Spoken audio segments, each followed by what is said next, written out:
Motorcycle rear shock absorber na pang Mio i125, Mio Sporty, Mio Gear at iba pang mga scooter motorcycle.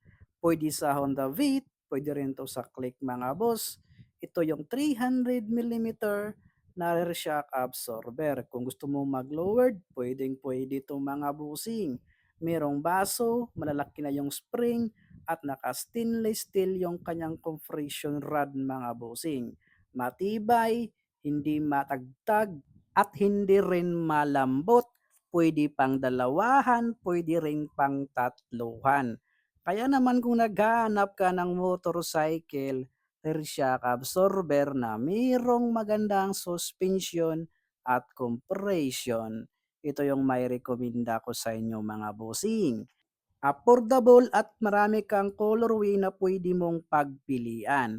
Kaya ano pang hinihintay mo? I-check out mo na to dyan sa Yellow Basket.